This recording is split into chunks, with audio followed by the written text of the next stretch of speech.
I used to think people exaggerated when they said you could feel a marriage dying. Turns out they were right. You can feel it. It starts with smiles that disappear too fast, with someone turning their phone away by exactly 3 inches more than necessary. That was Evelyn. My wife of 8 years.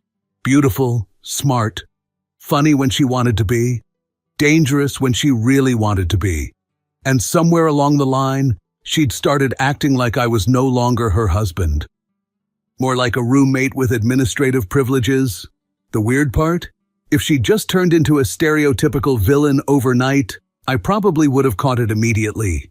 But Evelyn was smarter than that. Everything changed gradually. It started with the gym. Every bad marriage story either starts with CrossFit or a coworker named Ethan, sometimes both.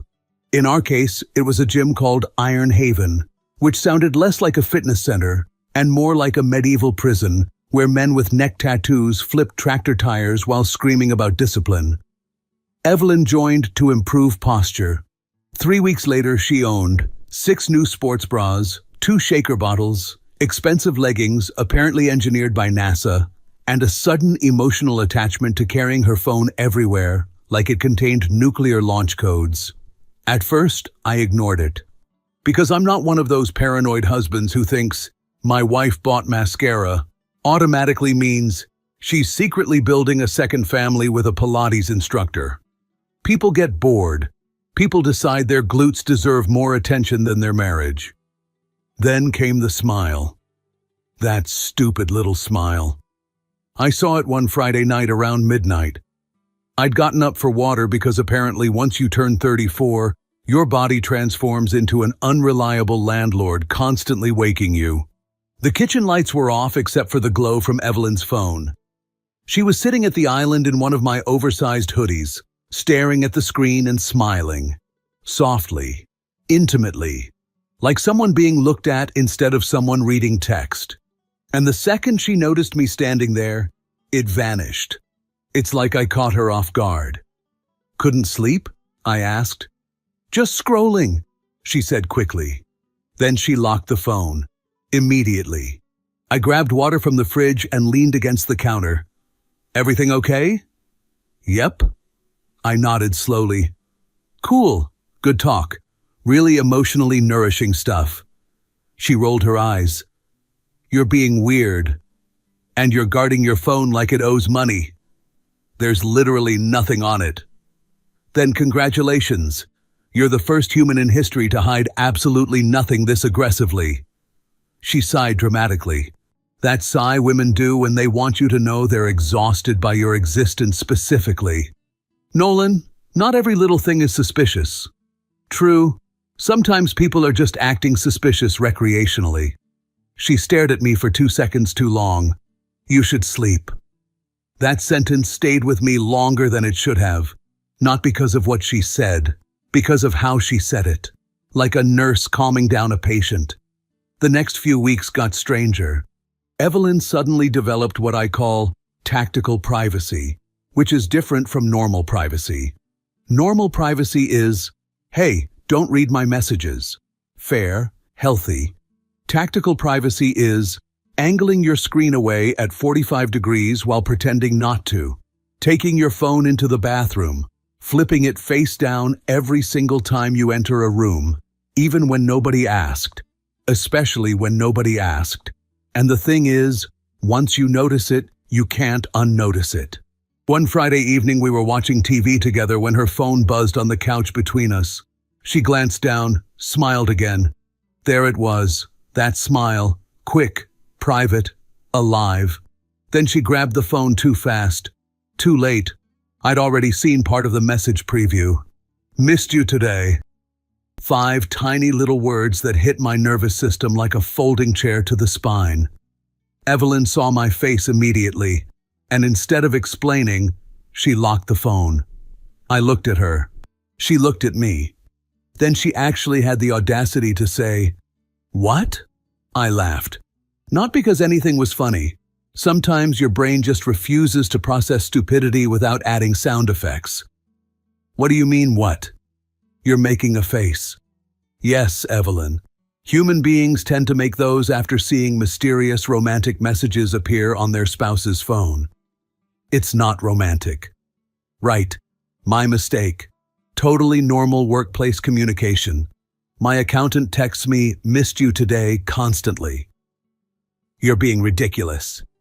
And you're auditioning for a very uncomfortable couples therapy session. She stood up immediately. I'm not doing this. Doing what? This paranoid interrogation thing. I blinked slowly. An interrogation usually involves answers. It was from Amanda. Your friend Amanda misses you like a deployed sailor? She needed help at the gym. I stared at her. You people really need to stop pretending gyms are mystical kingdoms where all human behavior suddenly becomes believable. Her jaw tightened. That was new too. Evelyn used to argue cleanly, calmly. Now she reacted like every question was a personal attack, like she was permanently 2 seconds away from anger. She grabbed her purse. I'm going for a drive. At 9:30? Yes. Awesome. Very normal marriage behavior. Should I also leave mysteriously and start wearing cologne to buy groceries? She stopped near the door, turned slowly. You need to stop this.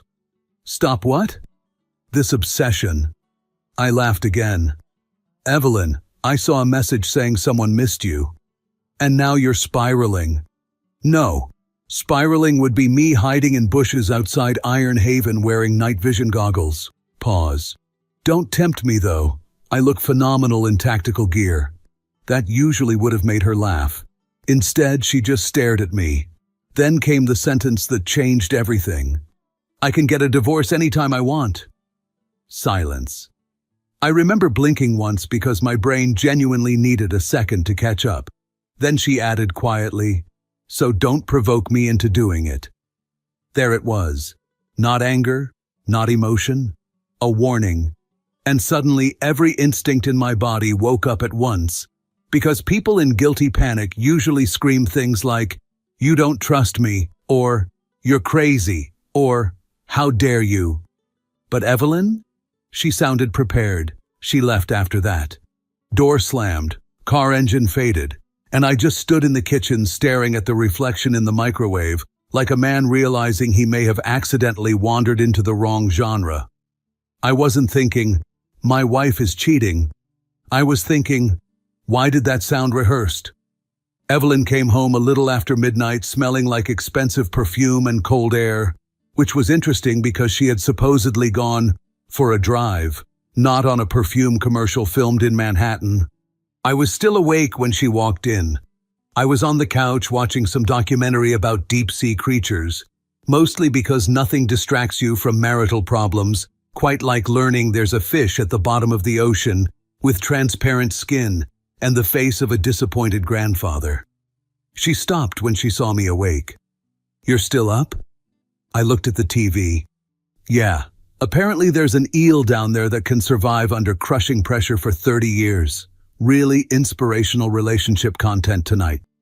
She exhaled through her nose in that irritated little way she'd developed recently, then started taking off her coat. How was your drive? I asked. Fine. Nice. I muted the television and looked at her properly for the first time that night. She looked good.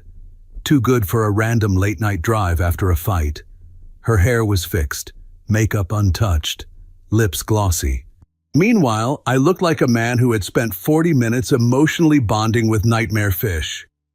You know, I said calmly, the weirdest part about tonight isn't even the message. She opened the fridge and grabbed water without looking at me. Nolan, I'm not going to live under constant suspicion because you suddenly decided to become paranoid. I didn't suddenly decide anything, I replied. You changed. A lot.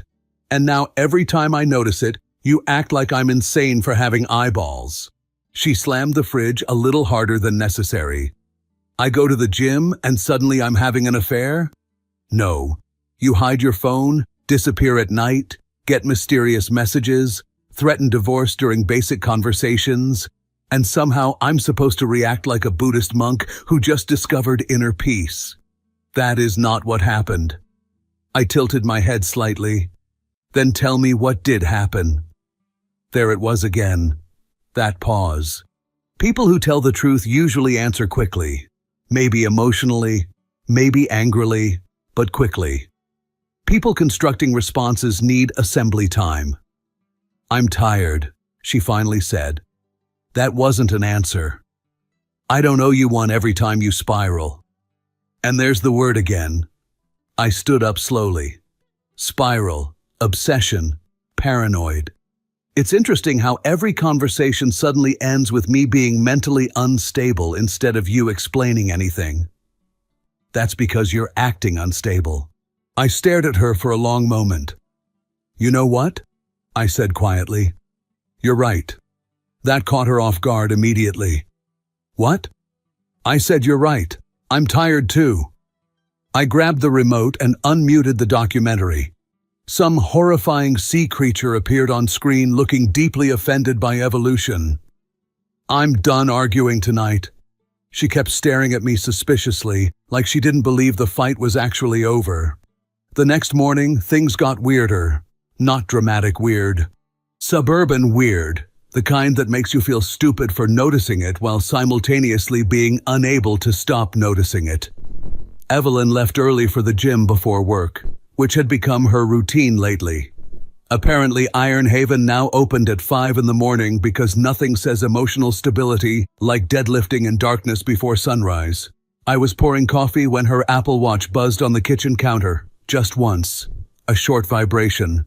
I glanced down automatically, not even intentionally snooping, and saw a notification flash across the screen before disappearing. "Running late. Miss you already." No name, no contact photo, just the message.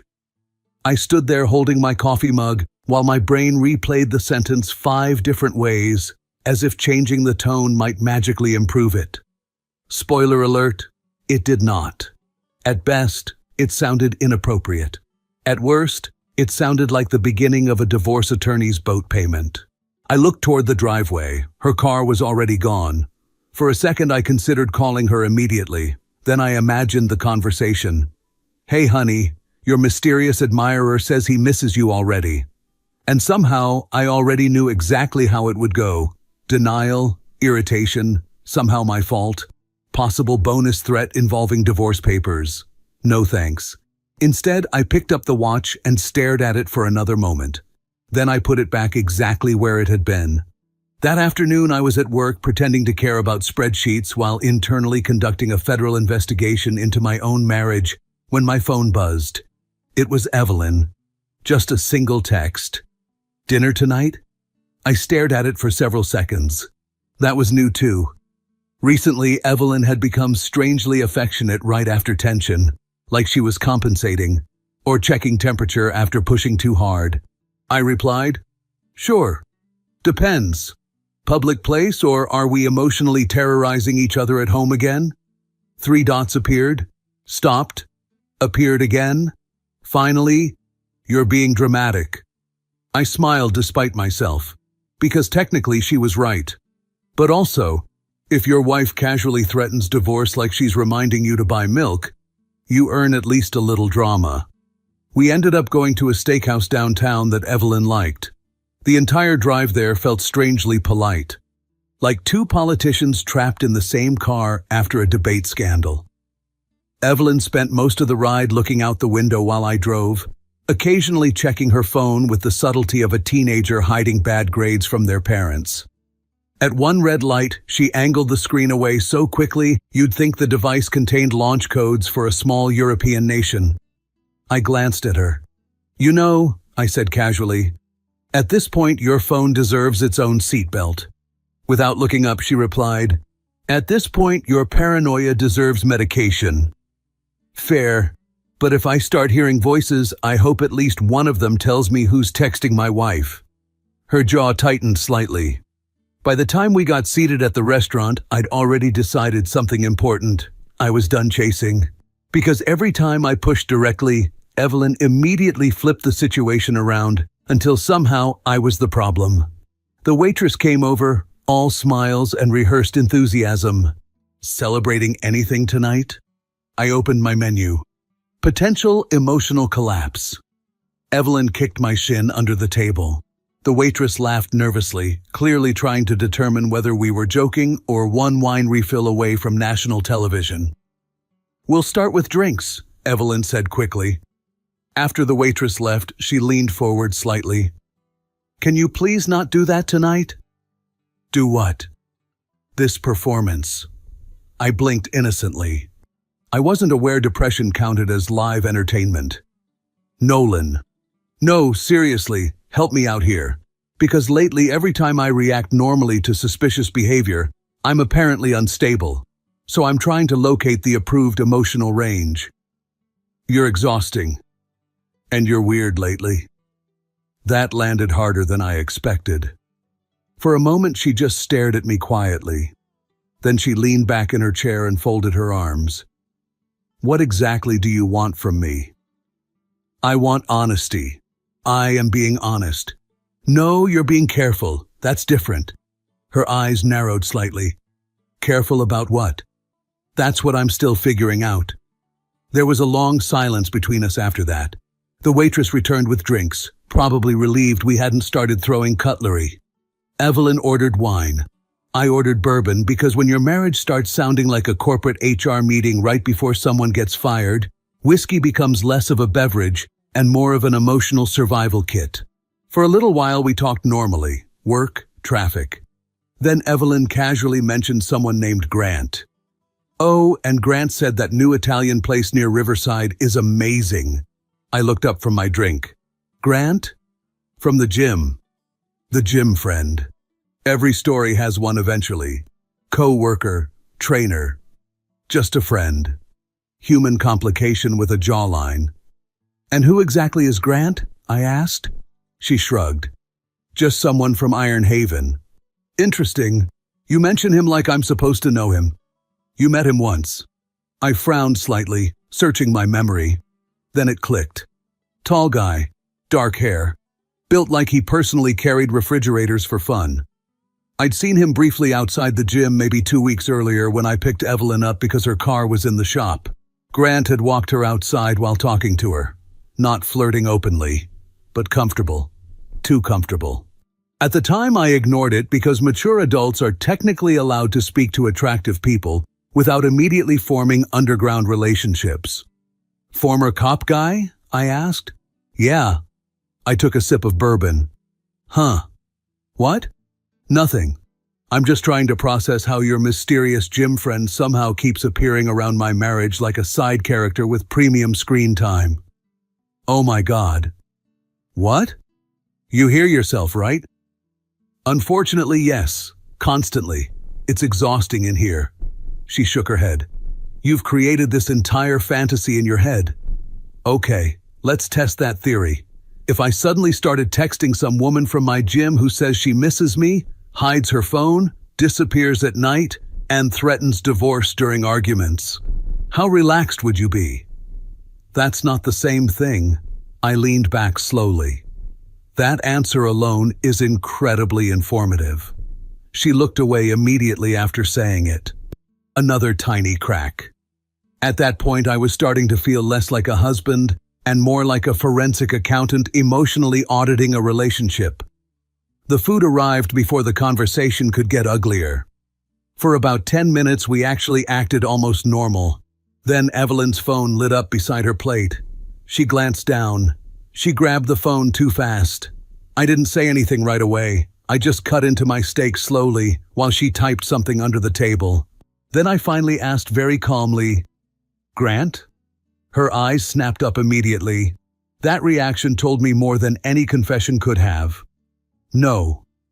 "Then why do you suddenly look like a witness protection candidate? You need to stop doing this." I laughed softly. She shoved her phone into her purse. The air between us changed again. Then she said something that genuinely surprised me. "You don't trust me anymore." I stared at her across the table for a long moment before answering honestly.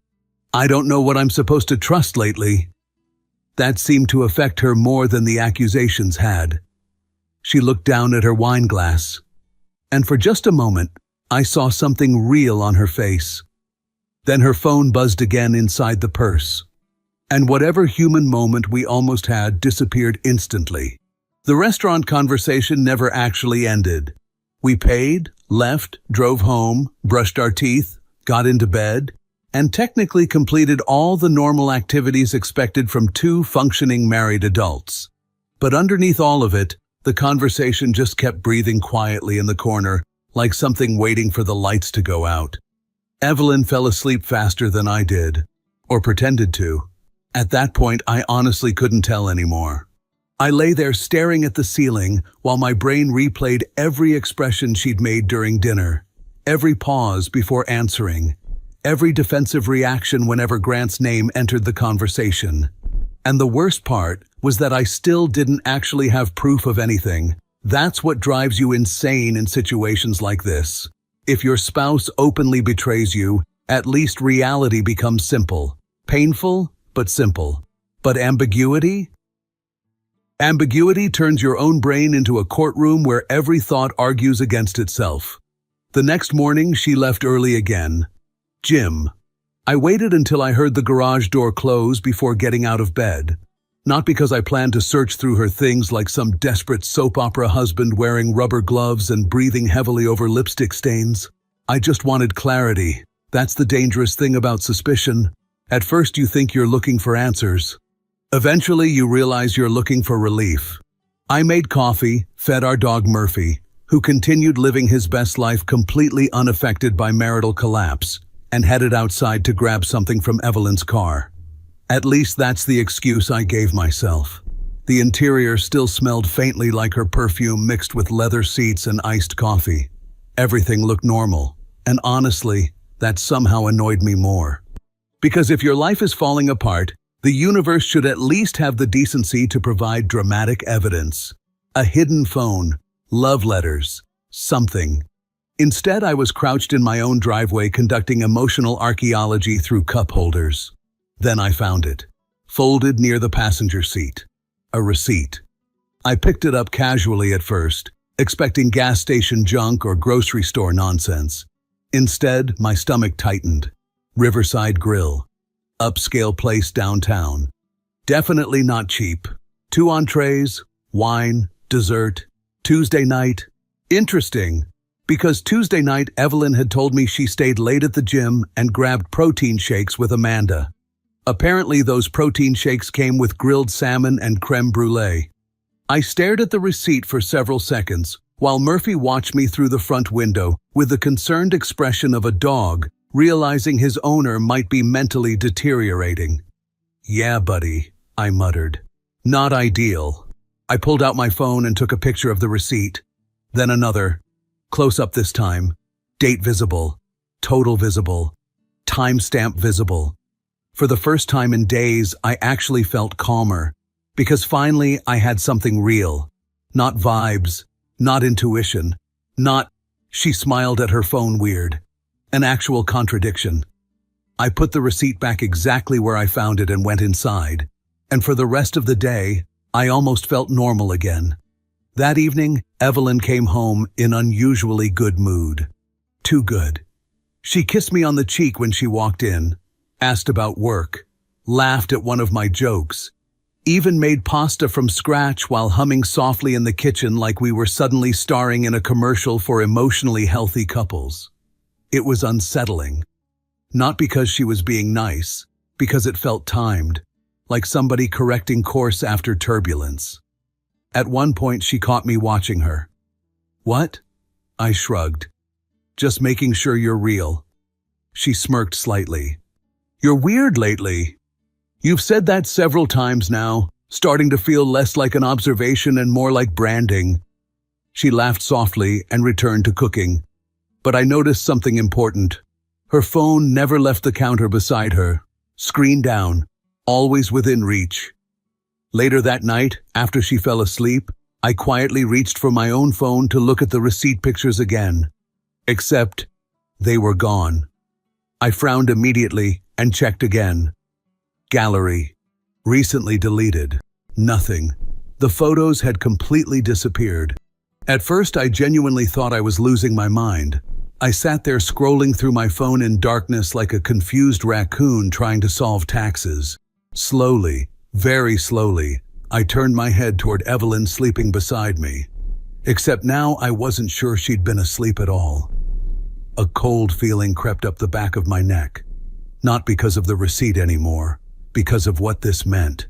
Nobody else had access to my phone, except my wife. And suddenly the situation felt different, bigger somehow. Because cheating is one thing. Deleting evidence from your husband's phone while pretending everything is normal? That's not panic. That's management. The next morning things somehow got even worse. Or clearer. Possibly both. Evelyn was pouring coffee while I stood at the kitchen island pretending to read emails and secretly wondering whether my marriage had become a low-budget psychological thriller. Then, completely casually, without even looking at me, she said, "Find anything interesting in my car?" Every muscle in my body tightened instantly. I looked up slowly. "What?" Now she looked at me over the rim of her coffee cup. Calm, relaxed, almost entertained. "You heard me." For a second, I genuinely forgot how to breathe normally, because I had never told her about the receipt, never mentioned the car, never hinted at it. And suddenly the missing photos from my phone felt a lot less accidental. But inside my head, something had already shifted, because at that moment I realized something deeply uncomfortable. Evelyn wasn't behaving like somebody afraid of getting caught. She was behaving like somebody monitoring the investigation. After that, I stopped treating my marriage like a relationship problem and started treating it like a situation where documentation suddenly mattered. The first thing I did was change my phone password, and the reaction came almost immediately. Not from words, from behavior. Evelyn suddenly started asking oddly specific questions. "Did your phone update?" At one point, she even picked up my phone and stared at the lock screen half a second too long before casually putting it back down like nothing happened. That alone told me enough. Then I started checking the house security system. Not installing new cameras. We already had them. Like most suburban couples with decent income and mild paranoia about porch pirates, we'd installed them years ago and mostly forgotten they existed. Except now I started noticing patterns. Arguments somehow happened in camera range. Hallway, kitchen, garage entrance, never the backyard patio, never upstairs, never anywhere unwatched. One night during an argument, I glanced at the tiny blue recording light reflected in the hallway mirror. The second Evelyn noticed me looking at it, she stopped talking mid-sentence. That moment stayed with me. A few days later, I bought a small voice recorder from an electronics store across town. Nothing fancy. Tiny black thing that looked disappointingly cheap for an object that would eventually contain the collapse of my marriage. At first, I only recorded arguments, then conversations in general. I started noticing how carefully she spoke, how often she repeated words like obsessed, unstable, aggressive, paranoid, like she was building a narrative brick by brick. Then came the attorney. I told myself it was precautionary, just information gathering, responsible adulthood, the kind of thing mature men do before making terrible life decisions. The lawyer, a tired-looking guy named Dennis, listened quietly while I explained everything. Or at least the version I could explain without sounding completely insane. When I mentioned the deleted photos and the recordings, he leaned back in his chair and asked, "Has your wife ever tried to provoke you physically?" The question caught me off guard immediately. No. But emotionally? I paused, then laughed once under my breath. That seems to be turning into a group project lately.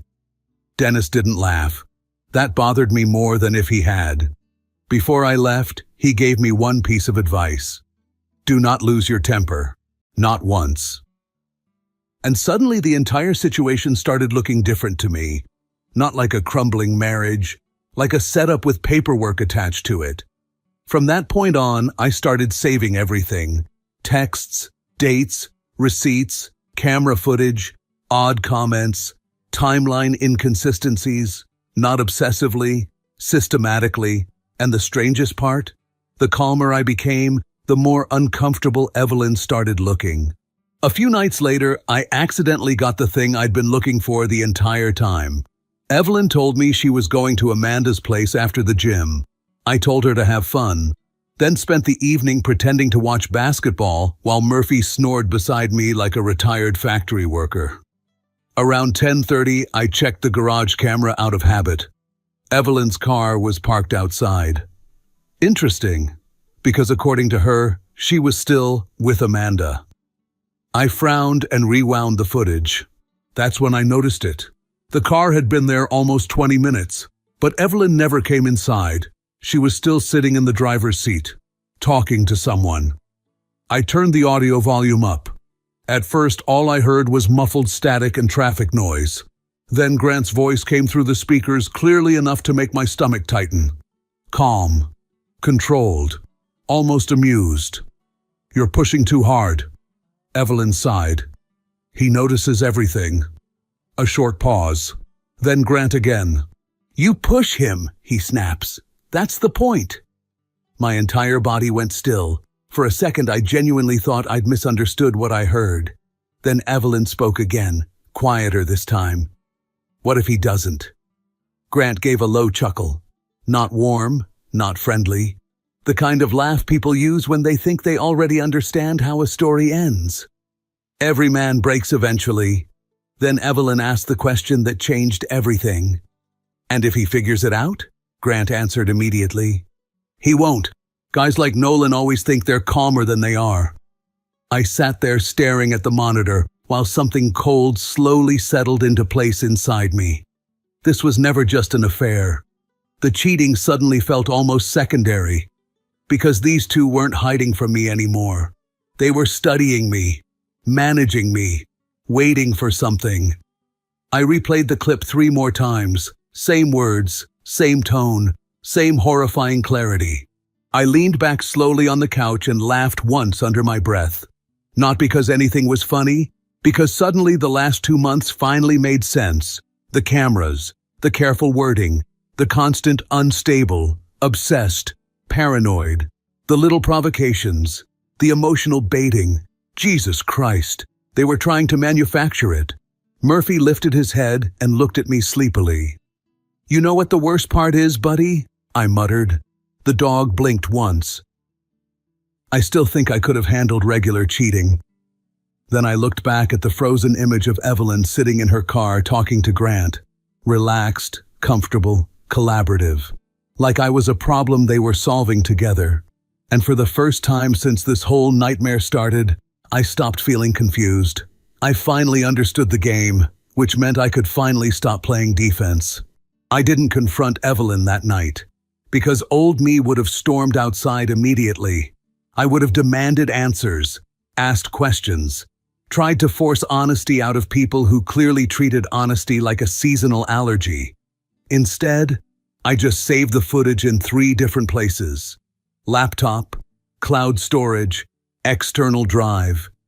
Nothing makes a man suddenly responsible with file management quite like discovering his marriage has turned into a psychological team sport.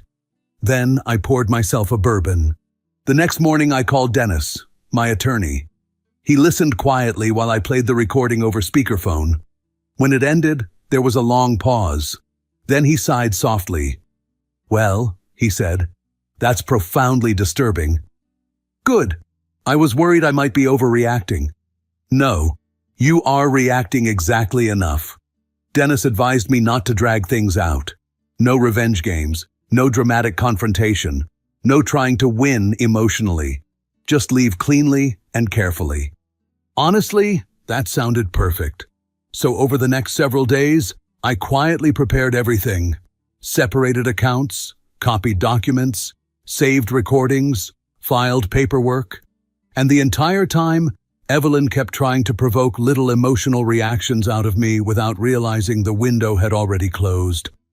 One evening she started another argument because I apparently looked suspiciously calm lately, which is an incredible sentence when you think about it. "You barely react anymore," she snapped. I shrugged from the couch. Maybe I achieved enlightenment. That's not funny.